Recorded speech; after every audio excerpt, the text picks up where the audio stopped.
গত ক্লাসে right from ভার্বসের আমরা একটা অসাধারণ ক্লাস করেছি, যেখানে আমরা দেখেছি 6 থেকে 7টা স্টেপ ফলো করে কিভাবে আমরা বোর্ড কোশ্চেন সলভ করে 80 to 100% মার্ক অবটেন করতে পারি। আজকে হচ্ছে আমরা ওই স্টেপ থেকে রুলসগুলো ইমপ্লিমেন্ট করব এন্ড দেখাবো কিভাবে আমরা বোর্ড কোশ্চেন সলভ করতে পারি। তোমাদের মধ্যে যদি কেউ আমার সেই ফার্স্ট কন্টেন্টটা না করে থাকো, তাহলে সেটা অবশ্যই আগে করতে হবে, তারপর এখানে সলভিং আসতে হবে, নয়তো তুমি টপিকটা ধরতে পারবে না। So let's start. যারা ক্লাস করেছে তাদের সাথে চলো শুরু করা যাক। আমরা বলছিলাম যে রাইট ফ্রম ভার্ব যখন সলভ করব, আমার একটা ক্লু দেয়া থাকবে, সেই ক্লু থেকে আমার আনসার যে কোনো 6টা অপশনে একটা হতে পারে, যেটা ফার্স্ট কন্টেন্টে বলছি। আর আমি বলছিলাম আমরা যখন শুরু করব তখন স্টেপ নাম্বার 1 ফলো করব।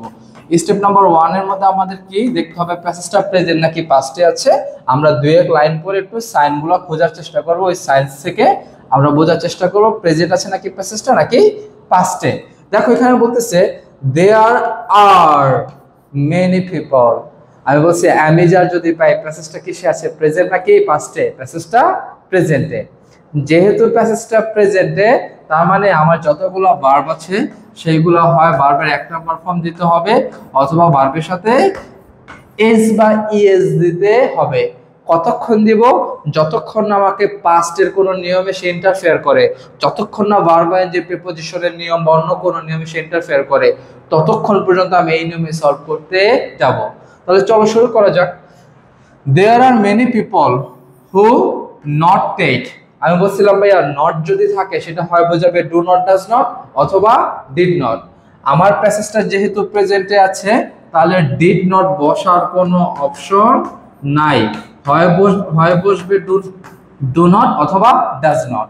এখন যদি তুমি কোথাও হু পাও, তার আগের নাউনটা খেয়াল করে, অ্যান্টিসিডেন্ট বলে এটাকে, ওই নাউনটা খেয়াল করে তোমাকে ভার্বটা বসাতে হবে। যেহেতু প্রেজেন্টে ডু নট অথবা ডাজ নট বসবে, হু দ্বারা কিন্তু বোঝায় না সেটা কি সিঙ্গুলার নাকি প্লুরাল। হু এর আগে যে নাউনটা আছে সেটা দেখে বুঝতে হয় হুটা কি সিঙ্গুলার কাউকে বোঝাচ্ছে নাকি প্লুরাল কাউকে বোঝাচ্ছে। যেহেতু পিপল অনেকগুলা, তাই নট টেকতে হবে ডু নট টেক, কারণ প্লুরাল হলে, নাউনটা প্লুরাল হলে সেটা ডু নট নিবে। কেন ডু নট নিলাম? এই যে নট আছে, নট মানে ডু নট ডাজ নট, কারণ আমার প্রেজেন্টে চলতেছে, তাই পিপলের ক্ষেত্রে আমার ডু নটটা যায়, ডাজ নটটা যায় না, এটা নাম্বারের কারণে হয়েছে। আমি বলছিলাম যে নট যদি পাও, তাহলে তোমাকে ডু নট, ডাজ নট অথবা ডিড নট দিতে হবে। সেই সূত্র অনুযায়ী তোমার এটা do not take physical exercise. They can, ভাইয়া খেয়াল করে দেখো, ক্যান একটা মডাল, মডালের পরে এটা হচ্ছে হার্ডলি অ্যাডভার্ব, এটা আমি কাউন্ট করব না। মডালের পরে যদি গ্যাপ পাও, ভার্ব পাও, সেই ক্ষেত্রে আমি বলছিলাম কি করার জন্য, সেইভাবে রেখে দিতে, V1 এ রেখে দিতে। অর্থাৎ রিয়ালাইজটাকে কি করতে হবে, রিয়ালাইজই করতে হবে। যদি বি পাইতাম তাহলে আমি V3 করতাম, যেহেতু কোনো বি নাই তাই V1 কে V1 করতে হবে। They hardly realize that they themselves ruin. রুইনটাকে রুইনই রাখতে হবে, কেন? প্রেজেন্টে চলতেছে, they মানে প্লুরাল, তারা একের বেশি বোঝায়, তাই রুইনকে রুইনই রাখতে হবে, কোনো এস বা ইএস দেওয়া যাবে না, কারণ প্লুরাল আছে। এই যে আমি ভাইয়া এই রুলটাই অ্যাপ্লাই করতেছি এখন, কারণ আমার প্যাসেজটা চলতেছে কিসে, প্রেজেন্টে।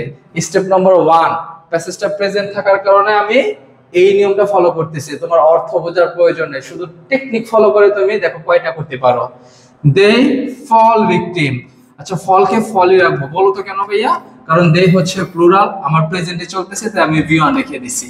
দে fall victim to many diseases. Life become, life মানে একটা বোঝায়, লাইফস বোঝায় না। অর্থাৎ বিকাম হয় বিকাম হবে অথবা বিকামস হবে, কারণ প্রেজেন্টে চলতেছে। এখন লাইফ না ভাইয়া সিঙ্গুলার, যেহেতু সিঙ্গুলার তাই আনসারটা কি হবে, বিকামস হবে।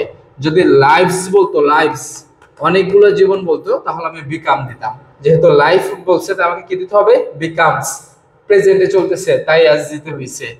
দে রিমেইন অলওয়েজ, রিমেইনকে রিমেইনই করব, কেন রিমেইন করব, প্রেজেন্টে চলতেছে, আর দে হচ্ছে প্লুরাল, প্লুরাল হলে ভার্বের সাথে কোনো এস বাই এস দেয়া যায় না। শুধু স্টেপ নাম্বার 1 ফলো করে 6টা সলভ করলাম। They remain always ill tempered. We build good health and sound mind through physical exercise. প্যাসেজটা হচ্ছে ফিজিক্যাল এক্সারসাইজ নিয়ে। এখানে আমার নিয়ম অনুযায়ী উই পেয়েছি, যেহেতু প্রেজেন্টে চলতেছে তাই আমার কি দেওয়ার কথা, বিল্ড দেওয়ার কথা। কিন্তু ভাইয়া টোনটা যদি খেয়াল করো না, দেখো এখানে একটা উপদেশমূলক সেন্টেন্স দিচ্ছে। প্রেজেন্টের ক্ষেত্রে মাঝে মাঝে শেষের দিকে একটা অ্যাডভাইস বা কোনো রেকমেন্ডেশন বা সাজেশন দিতে পারে, সেই ক্ষেত্রে তোমাকে হয় ক্যান অথবা মাস্ট অথবা শুড এরকম একটা মডাল অক্সিলারি ব্যবহার করতে হবে। যদি কোনো কারণে সেটা ধরতে না পারো, যেই নিয়ম শিখেছো এভাবে দিয়ে দাও, টিচার যদি কাইন্ড হয় তোমাকে মার্কটা দিয়ে দিবে, বাট অ্যাকুরেট হচ্ছে তোমাকে মিনিং অনুযায়ী সেটা ধরতে হবে। এখানে বলতে চাচ্ছে we can build good health, আমরা ভালো স্বাস্থ্য বিল্ড করতে পারি, অ্যান্ড সাউন্ড মাইন্ড এবং সুস্বাস্থ্য মানে ভালো মন থ্রু ফিজিক্যাল এক্সারসাইজ, কিসের মাধ্যমে? ফিজিক্যাল এক্সারসাইজের মাধ্যমে। তাহলে এই দেখো ফিজিক্যাল এক্সারসাইজের মাধ্যমে আমরা ভালো একটা বডি বিল্ড করতে পারি। এই যে পারি কথাটা আসতেছে, তাই বিল্ডের আগে তোমাকে কি দিতে হবে? Can build. এটা ভাইয়া সম্পূর্ণ অর্থগত কারণে, মিনিং এর কারণে।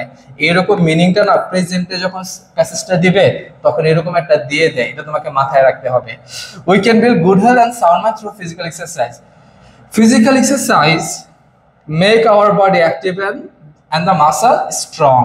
তাহলে ফিজিক্যাল এক্সারসাইজ বলছে, এক্সারসাইজেস কিন্তু বলে না, তার মানে ফিজিক্যাল এক্সারসাইজ একটা বোঝাচ্ছে। এখন প্যাসেজটা প্রেজেন্টে হয় মেক হবে নয়তো মিক্স হবে, যেহেতু ফিজিক্যাল এক্সারসাইজ বলছে তাই আনসারটা মিক্স হবে, তোমাকে একটা অ্যাজ দিতে হবে। স্টেপ নাম্বার 1 আই রিপিট, প্রেজেন্টে চলতেছে তাই এই নিয়ম ফলো করতেছি। Makes our body active and the muscle strong. It also improve, কি করতে হবে? ইমপ্রুভস করতে হবে। প্রেজেন্টে চলতেছে, ইট হচ্ছে থার্ড পারসন সিঙ্গুলার নাম্বার, তাই আমাকে কি দিতে হবে? অ্যাজ দিতে হবে। It also improves our power of digestion and blood circulation. It give, তোমরা বলো ভাই গিফটটাকে কি করবো? গিফটটাকে কি করবো? Gives. It gives strength to our brain. মজার ব্যাপার দেখো ভাইয়া, আমি তোমাকে 7টা স্টেপ শেখাইছি, 7টা স্টেপ থেকে একটা স্টেপ থেকে 10টা কমন, আলহামদুলিল্লাহ। শুধু তোমাকে টেকনিক্যালি একটু ধরতে হবে, প্যাসেজটা প্রেজেন্টে আছে, প্রেজেন্টে থাকার পরে তুমি V1 দিবা অথবা এস বাই এস দিবা। যেখানে আমি নাউন বা প্রোনাউনটা সিঙ্গুলার পেয়েছি এস বাই এস দিয়েছি, সিঙ্গুলার পেয়েছি এস বাই এস দিয়েছি, সিঙ্গুলার পেয়েছি এস বাই এস দিয়েছি, বুঝতে পারছি? প্লুরাল পেয়েছি এস বাই এস দেই নাই, ঠিক আছে? সিঙ্গুলার পেয়েছি এস দিয়েছি। শুধু এই সিস্টেমটা যদি ফলো করতে পারো, তোমার 9টা থেকে 10টা 100% কমন ভাইয়া, 100% কমন। আমরা আরেকটা বোর্ড কোশ্চেন দেখি যে আমি আরেক জায়গায় ইমপ্লিমেন্ট করতে পারি কিনা। আরেকটা একটু ডিফারেন্ট বোর্ড কোশ্চেন দেখানোর চেষ্টা করি, যেখানে এটা আমরা ইমপ্লিমেন্ট করার চেষ্টা করব, যাতে তোমাদের আইডিয়াটা কি হয়ে যায়? ক্লিয়ার হয়ে যায়। ইন দ্য মেন টাইম যদি তোমাদের কোনো রেকমেন্ডেড বোর্ড কোশ্চেন থাকে যেটা ভাইয়াকে দিয়ে তোমরা সলভ করাতে চাও, তোমরা কমেন্টে আমাকে জানাতে পারো, আমি সর্বাত্মক চেষ্টা করব তোমাদের ওই বোর্ড কোশ্চেনের সলিউশনটা দিয়ে দেওয়ার জন্য, কেমন? আচ্ছা, এবার আমরা আরেকটা বোর্ড কোশ্চেন সলভ করার চেষ্টা করব, এটার মাধ্যমে আমরা আইডিয়াটা আরেকটু ক্লিয়ার করার চেষ্টা করব। এটা হচ্ছে রাজশাহী বোর্ড 2016। ভাইয়া সব কিন্তু রিয়েল বোর্ড কোশ্চেন থেকে সলভ করাচ্ছি, যাতে তুমি কনফিডেন্ট আর একটু বুস্ট করতে পারো। দেখো আমাদের স্টেপ নাম্বার 1 কি? প্যাসেজটা পড়ে বোঝার চেষ্টা করব, প্রেজেন্টে আছে নাকি পাস্টে আছে। চল একটু শুরু করা যাক, একটু স্ক্যানিং করব কোনো হিন্ট পাই কিনা যে প্রেজেন্ট নাকি পাস্টে। ওয়ান্স দেয়ার, ভাইয়া পেয়ে গেছি, প্রথম ওয়ার্ডে দিয়ে দিছে ওয়ান্স। যদি কেউ না ধরতে পারো কুড। পাস্টের সাইন, প্রথম যে লেসনটা দিয়েছে ওইখানে আমি বলে দিয়েছি এটা কিসের সাইন? পাস্টের সাইন। যদি প্যাসেজটা আমার পাস্টে থাকে, স্টেপ নাম্বার 1 তোমাকে সবগুলো ফর্ম কি করতে হবে ভাইয়া? V2 করতে হবে। কেন V2 করতে হবে? কারণ পাস্টে আছে। কতক্ষণ V2 করব? অন্য কোনো স্টেপ এসে যদি আমাকে ইন্টারফেয়ার না করে ততক্ষণ পর্যন্ত আমি V2 করতেই থাকবো। কথা ক্লিয়ার? তাহলে চলো শুরু করা যাক। ওয়ান্স দেয়ার, লিফটকে কি করব? লিফট। কেন লিফট করব? V2 দিতে হবে। কেন V2 দিতে হবে? পাস্টে আছে, প্রেজেন্টে না। এটা কিসের পাস্টে? এই যে পাস্টের sign. Once there lived an idle king, আমি কিন্তু কোনো মিনিং করতেছি না, মিনিং করার প্রয়োজন নাই, শুধু স্ট্র্যাটেজি ফলো করে ভাইয়া 5-এ 5 পেয়ে যাবা। হি নট আন্ডারগো, ভাইয়া দেখো নট বলতে কি বুঝাইছিলাম? ডু নট, ডাজ নট অথবা ডিড নট। তোমরা আমাকে বলো প্যাসেজটা প্রেজেন্ট নাকি পাস্টে? পাস্টে। তাহলে ডু নট, ডাজ নট যাবে জাহান্নামে। কেন জাহান্নামে যাবে? প্যাসেজ পাস্টে, অপশন শুধু ডিড নট। তাহলে আমি নটকে কি করে দিব? ডিড নট করে দিব। আর আমি বলছিলাম ডিড নটের পরে ভার্বের যে ফর্মটা আছে সেটাই বসাতে হবে, অর্থাৎ আন্ডারগোই বসাতে হবে। কেন আন্ডারগো বসাতে হবে? Do not, does not, did নটের পরে অলওয়েজ ভার্বের V1, কারণ পাস্ট থাকার কারণে তুমি ডিড নট করেই দিছো ভাইয়া। As a result he get আছে, ভাইয়া গেটের পাস্ট কি? V2 কি? গট। পাস্টে চলতেছে V2 করে দিছি। He got bulky and could not move from one place to another. He called. Call এর V2 কি? Call. পাঁচটা চলতেছে আমি V2 করে দিছি। অন্য কোন নিয়মে আমাকে এখন পর্যন্ত ইন্টারফেয়ার করেনি ভাইয়া, তাই আমি কি করে দিচ্ছি? V2 করে দিচ্ছি। He called in a doctor. The doctor B, মনে করে দেখো ভাইয়া, বি মানে কি বলছিলাম? বি মানে a miser was there, a miser was there. Passage কি প্রেজেন্টে নাকি পাস্টে? পাস্টে। তাহলে হয় ওয়াজ হবে নয়তো ওয়্যার হবে। এখন আমাকে দেখতে হবে যে দা ডক্টর একজন না অনেকজন? একজন, সিঙ্গুলার। সিঙ্গুলার বোঝালে ভাইয়া ওয়াজ দিতে হয়। The doctor was clever and wise. He did not, একটু আগে বলছি ভাইয়া do not, does not, did not এর পরে ভার্বের এক নম্বর ফর্ম দিতে হয় V1, ঠিক আছে?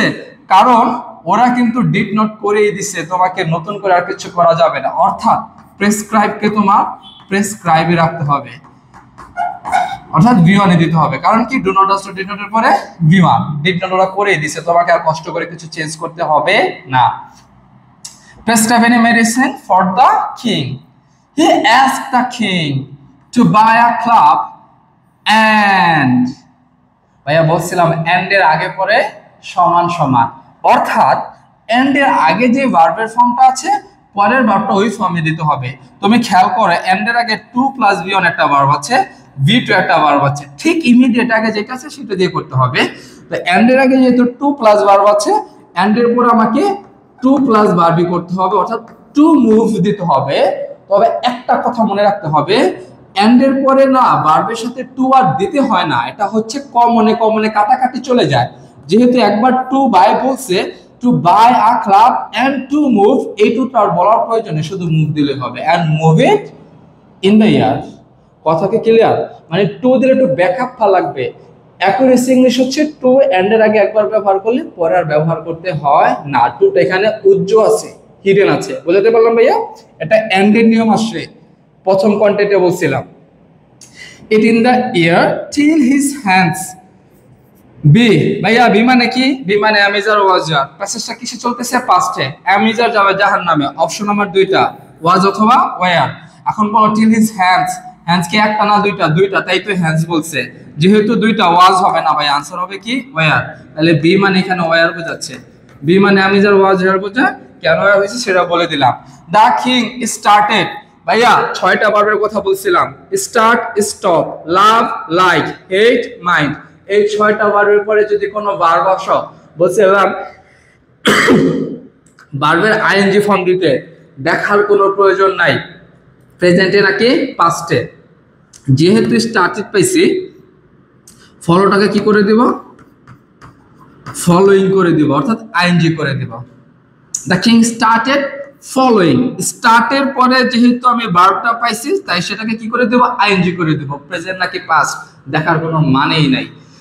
Thus the king relief of his problem. এইভাবে কিং এই সমস্যা থেকে মুক্তি পাইছে। আমার লাস্টে যে নিয়মটা আছে ভাইয়া, এটা একটু অন্য নিয়ম থেকে দিচ্ছে, এটা হচ্ছে প্যাসিভ হবে। কেন প্যাসিভ হবে? কোনোদিন অ্যাক্টিভ প্যাসিভ নিয়ে যখন আলোচনা করব তখন বুঝাই দিব। কারণ রিলিফ মানে মুক্তি পাওয়া।